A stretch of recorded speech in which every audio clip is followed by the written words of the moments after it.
So, Catherine B. Young, MD, MFA, is an award-winning contemporary artist who specializes in drawings and paintings of the ocean. So we're going to continue the water theme here in just a little different way. Kay fell in love with the ocean when she was a small child. She spent a lot of time on the water before going to medical school to train in plastic and reconstructive surgery. So after working for 10 years as a plastic surgeon and here in San Francisco, she fulfilled her dream of becoming a full-time artist. Don't we all wish we could do that? She specializes in drawing and painting vast spaces of ocean and sky. She's going to show you some examples today.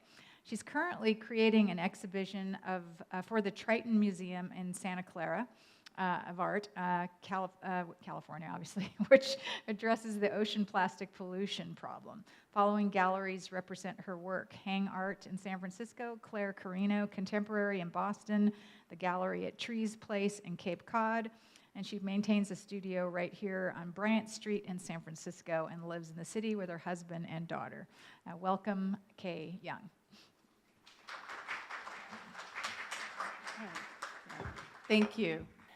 Well, again, thank you for all of you for all your interest in nature and trying to make the planet a better place. Well, today my talk is called The Plastocene Era, which is the age of plastics. And I'm going to talk about art and ocean plastic. I'm going to talk to you about my journey to create art about ocean plastic. And as you know, I actually started out in engineering a long time ago, then segued into medicine and reconstructive surgery. And then my third and present career is that of an artist. And I've always loved the ocean. Its beauty, its power, its peacefulness and spaciousness inspired me to make art ever since I was little. And in 2005, I left my plastic surgery practice to raise my daughter and start making art. And okay, as you can see, the ocean is my muse, and my first series as a professional artist was called Places for Reflection. And I painted large depictions of vast sea and sky on a background of gold or silver leaf. This is to emphasize the reflective and sacred qualities of nature. You can see the reflectiveness of the leaf as the light moves across this painting. These next paintings are on gold leaf. And this one's on white gold leaf. And these next few are on silver leaf.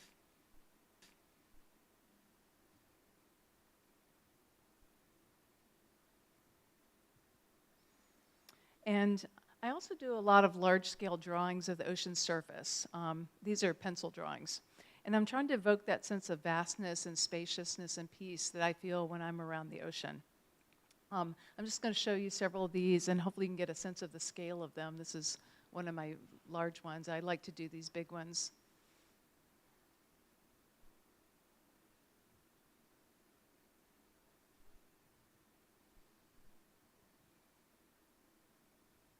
And so, why make art about plastic? My life as an artist was going along really nicely, but then I discovered a few shocking things and devastating things. The first shocking thing I learned was the existence of the Great Pacific Garbage Patch. I mean, were you guys shocked when you learned about that for the first time? Yeah.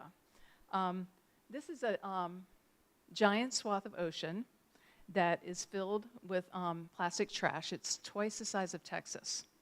There are actually 5 of these trash gyres in our oceans, and they contain trillions of pieces of plastic. Most of the debris consists of small plastic particles suspended near the surface. In 2012, Five Gyres researchers estimated that there are over 5 trillion plastic particles on the ocean's surface, and that was 12 years ago. So you can imagine there's a lot more now. This plastic is extremely harmful,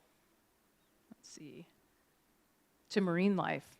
I'm sure you've all seen photos of marine animals like this turtle that are entrapped in plastic, or this whale that died from eating plastic bags. This photo shows an albatross from Midway Island, which died with a stomach full of plastic. The mason jar on the right contains the actual plastic found in the stomach of just one of these birds. According to the UK government, 100,000 marine mammals and turtles and over 1 million seabirds die from plastic every year. In addition to these large plastic items that kill marine life, a lot of plastic in the ocean is in the form of microplastic, which is defined as plastic that's less than 5 millimeters in diameter.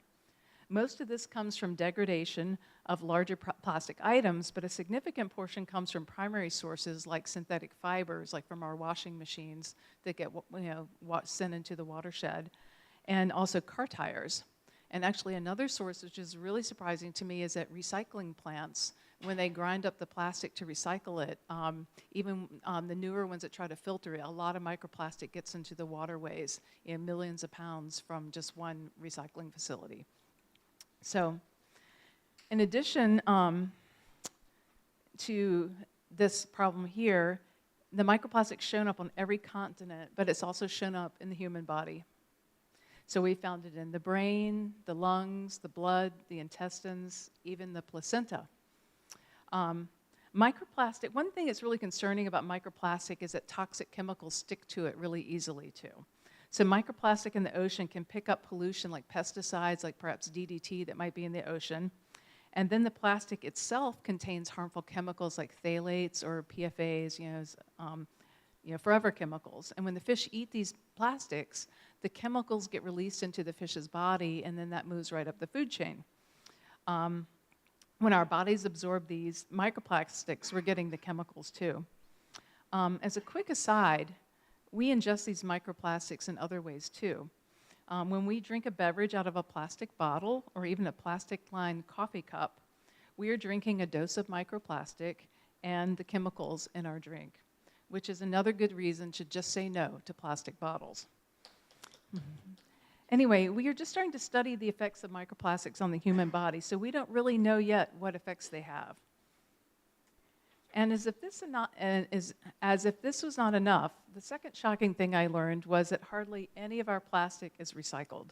In 2018 in the US, it was about 9%, and it gets worse. In 2021, it was less than 6%. So where does all the plastic go? Well, according to the EPA, in 2018, 75% went to landfill, where it emits, as we've been learning, greenhouse gases. About 16% gets incinerated, where it emits toxic and greenhouse gases. And then about 9% was recycled. But these figures don't account for the massive amounts of plastic that we ship overseas to countries with weak environmental laws. They estimate that about 10% of worldwide plastic ends up in the ocean. And some of that plastic, is ours. And so I started to wonder, are our oceans vast enough for all this plastic? And I realized that I'd need to do something about it with my art. So my goals were twofold. I want to raise awareness about how serious the plastic problem is. It's so ubiquitous. We live with it every day. I think most people don't really realize how serious it is. And I want to encourage creativity, innovation, and action.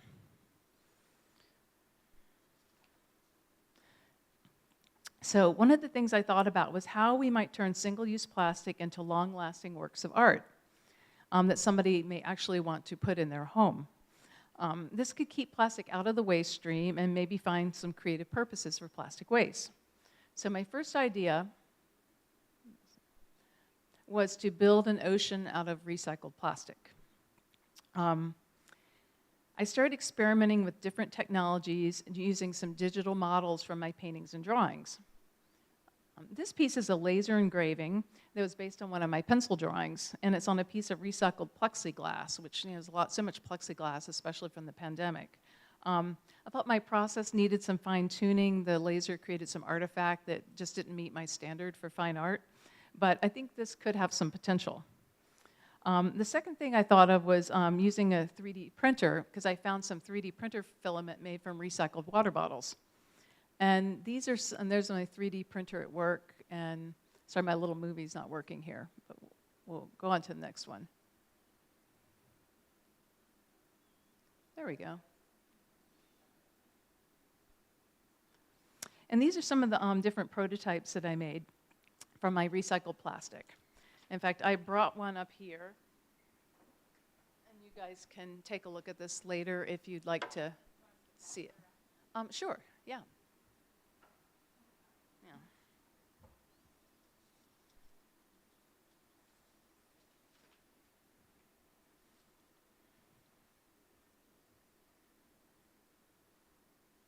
Sorry, I'm having a little trouble getting my slides advanced here. Yeah, this is the one that you're passing around. The problem with the 3D printer, though, is it's kind of limited, it's really slow, and I couldn't make anything very big, although some of you guys here might have some better ideas about how to do that. So in order to make some larger sculptures more quickly, I turned to CNC technology, and I'm going to walk you through the process here. So the first thing I did was I made a black and white painting, and then I converted it to a 3D model, and then I had it carved into a translucent sheet of recycled plastic with the CNC machine. What was kind of interesting was when I put it up to the window, it looked pretty cool. And so I mounted it on a light box. And this is an example of one of my light boxes that debuted at Art Miami a few years ago. But I actually brought one so you guys could see it in person. So just give me 1 second, I'm going to plug it in so you can see it.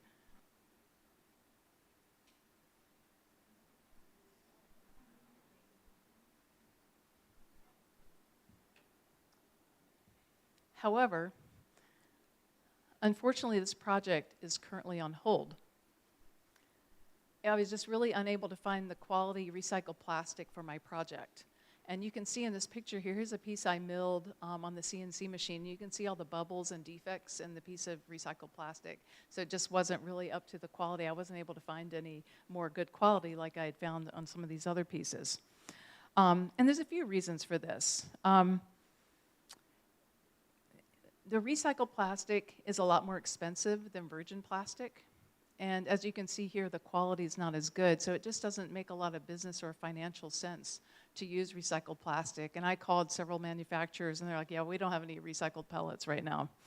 So I think these ideas do have some really interesting potential for architecture and design, but the limitations were frustrating to me, so I kept brainstorming. And this led to my second idea,